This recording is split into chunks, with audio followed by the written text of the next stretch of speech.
11 का एक important topic है ग्लाइकोलाइसिस या ईएमपी पाथवे। सिंपल डेफिनेशन में बोलेंगे तो ग्लूकोज को 2 पायरुविक एसिड में ब्रेक डाउन करना। लोकेशन कहाँ होगा? साइटोप्लाज्म। यहाँ पे ऑक्सीजन का नीड नहीं है, यानी ये प्रोसेस हर किसी सेल में हो सकता है, आइदर ये प्लांट हो या एनिमल हो। चलो, ये 10 स्टेप्स प्रोसेस है। तो पहले क्या होगा देखो, ग्लूकोज का हम एक मॉलिक्यूल लेंगे। ग्लूकोज एक 6 कार्बन मॉलिक्यूल है, 6 कार्बन मॉलिक्यूल है। तो पहले हम क्या करेंगे, सबसे पहले ग्लूकोज को हम फॉस्फेट लगाएंगे उसके 6 पोजीशन में। इसी के लिए हम क्या चाहिए? एटीपी चाहिए। एटीपी क्या है? एडिनो ट्राइफॉस्फेट, मतलब एटीपी के पास 3 फॉस्फेट है। हम इसको एक फॉस्फेट देंगे, जिससे ये ग्लूकोज कन्वर्ट हो जाएगा ग्लूकोज 6 फॉस्फेट में। तो एटीपी कन्वर्ट होकर एडिनो डाइफॉस्फेट बन जाएगा, क्योंकि हमने एक फॉस्फेट ग्लूकोज को दे दिया। और ये फॉस्फेट कहाँ लग जाएगा? 6 पोजीशन पे लग जाएगा, मतलब ग्लूकोज अभी सेल के अंदर ट्रैप हो जाता है। अब क्या होगा, ग्लूकोज 6 फॉस्फेट का स्ट्रक्चर चेंज करेंगे using enzyme isomerase. Glucose 6 phosphate बनेगा फ्रुक्टोज 6 फॉस्फेट। ओके, फॉस्फेट तो वही 6 नंबर कार्बन पे लगा है, पर हमने ग्लूकोज को चेंज कर दिया है by using isomerase. It convert to fructose 6 phosphate. Okay, अब आता है सबसे इंपॉर्टेंट स्टेप। फ्रुक्टोज 6 फॉस्फेट से फ्रुक्टोज 1,6 बिस फॉस्फेट होगा।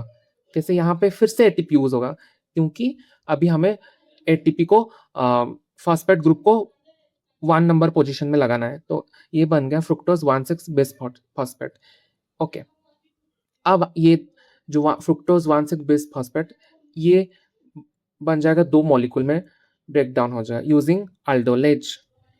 अब ये 6 कार्बन मॉलिक्यूल 2 मॉलिक्यूल्स में बढ़ जाएगा, 3 कार्बन मॉलिक्यूल इच।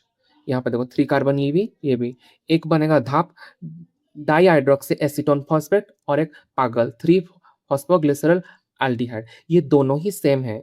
ओके, ये भी 3 कार्बन का है, ये भी 3 कार्बन। इसमें भी एक फॉस्फेट है, इसमें भी एक फॉस्फेट है। ओके, तो हम लिख सकते हैं ये 2 मॉलिक्यूल है, हम एक को कंसिडर करें, बट ये दोनों तो सेम ही है ना, तो हम इसको 2 मॉलिक्यूल लिखते हैं। अब टोटल 2 पागल मॉलिक्यूल को हम कंसिडर करेंगे। अब तक हमने एनर्जी इन्वेस्ट किया कहाँ कहाँ स्टेप में? यहाँ पे फ्रुक्टोज 6 फॉस्फेट में एटीपी को यूज किया, और पहले में ग्लूकोज 6 फॉस्फेट में यहाँ पे भी हमने एनर्जी या एटीपी को यूज किया। अब जो भी होगा सब कुछ 2-2 बार होगा, तो हमने कंसिडर किया 2 मॉलिक्यूल्स। अब टाइम है एनर्जी कमाने का। क्या? एटीपी कमाने का टाइम आ गया।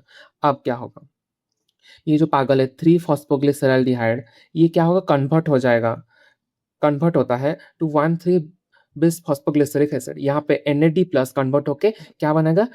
NADH में कन्वर्ट हो जाएगा, ऑक्सीडेशन होगा। ओके, 2 NAD प्लस क्या बन जाएगा? 2 NADH बन जाएगा, यानी यहाँ पे भी एनर्जी स्टोर होता है। अब जो 1,3 फॉस्फोग्लिसरिक एसिड बना, यहाँ पे कौन सा एंजाइम लगेगा?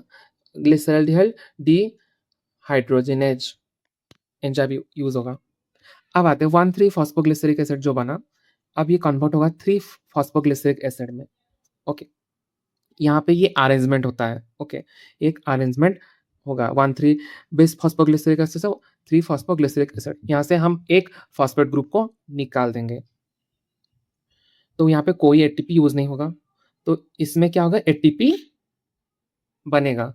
एडिनो डाइफॉस्फेट था, मैंने बताया कि एक फॉस्फेट को हम निकालेंगे, फॉस्फेट निकल रहा है, डाइफॉस्फेट था तो ट्राइफॉस्फेट बन गया, एडिनोस एंड ट्राइफॉस्फेट एटीपी।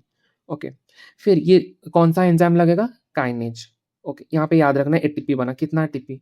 2 एटीपी, क्योंकि 2 मॉलिक्यूल है, 2 मॉलिक्यूल मतलब 2 एटीपी।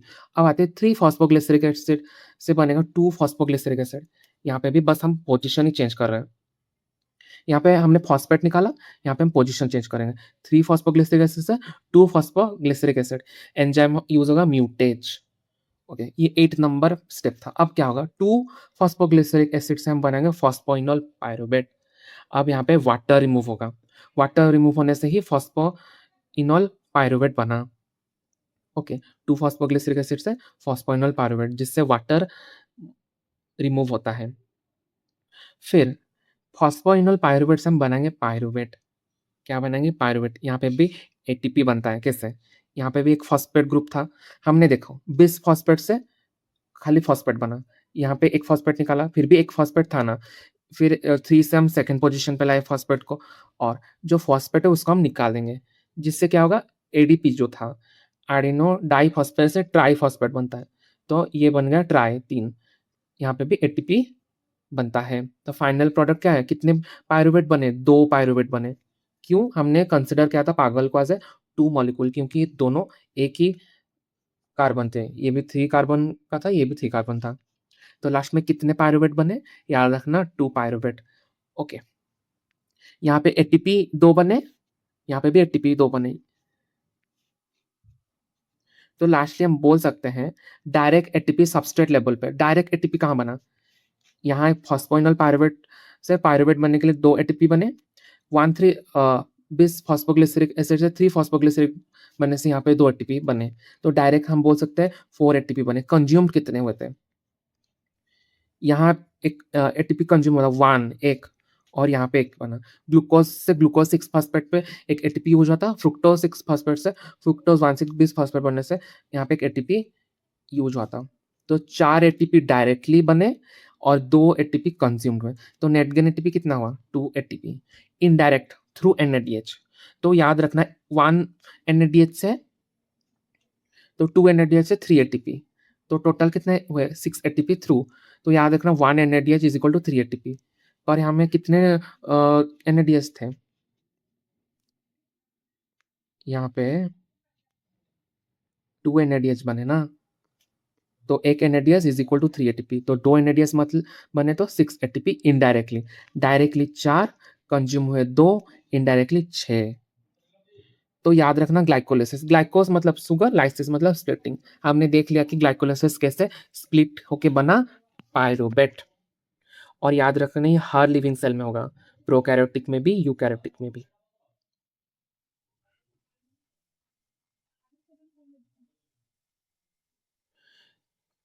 सो साइट कहाँ होगा? साइटोसोल या साइटोप्लाज्म में।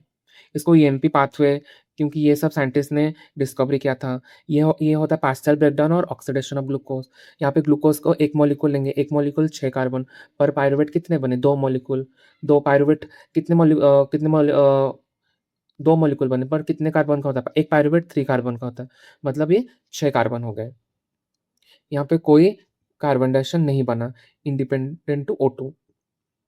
तो total ATP consume in the glycolysis first और थर्ड स्टेप में 2 एटीपी कंज्यूम हुए और all steps are reversible except first, third और 10th। सारे स्टेप्स रिवर्सिबल हो हैं। पर जो फर्स्ट है ये वाला स्टेप और ये वाला थर्ड स्टेप और 10th स्टेप ये रिवर्सिबल नहीं थे। ये हो गया NAD प्लस जो 2 हाइड्रोजन लेकर ऑक्सीडेशन होके क्या बनाएगा? NADH बनाता है। सबस्ट्रेट लेवल बोल सकते हैं। सबस्ट्रेट लेवल ऑफ फॉस्फोराइलेशन बोलेंगे तो 7th और 10th स्टेप होंगे। ओके, सबस्ट्रेट लेवल फॉस्फोराइलेशन मतलब क्या है? यहाँ पे फॉस्फेट का रिमूव होना 10th स्टेप में भी रिमूव हुआ और 7th स्टेप में भी रिमूव हुआ। रिमूव होकर हमें यहाँ पे एटीपी मिला ना। तो याद रखना सबस्ट्रेट लेवल फॉस्फोराइलेशन हुआ। ग्लाइकोलाइसिस में हुए ये 2 एटीपी, ये 6 एटीपी, 8 हो गए। अब क्वेश्चन है पायरुवेट का क्या होगा? अब पायरुवेट का क्या होगा? तो देखो, अगर ऑक्सीजन है तो क्रेब साइकिल में जाएगा through link reaction. Link reaction conducted है ग्लाइकोलाइसिस और क्रेब साइकिल का। फिर क्रेब साइकिल से जाएगा इलेक्ट्रॉन ट्रांसपोर्ट चेन। अगर O2 है एरोबिक रेस्पिरेशन होगा। अगर ऑक्सीजन नहीं है तो फर्मेंटेशन होगा, अल्कोहलिक फर्मेंटेशन और लैक्टिक एसिड जो ये वाला फर्मेंटेशन होगा। यानी ग्लाइकोलाइसिस दोनों कंडीशन में काम आता है। ग्लाइकोलाइसिस एक प्रोसेस है जो हर लिविंग सेल में होता है और बिना ऑक्सीजन के भी स्टार्ट हो सकता है। अगर तुम्हें समझ लिया तो रेस्पिरेशन का सबसे टफ पार्ट ऑलरेडी क्लियर है। तो अगर ये वीडियो हेल्पफुल लगा तो लाइक, शेयर और फॉलो करो।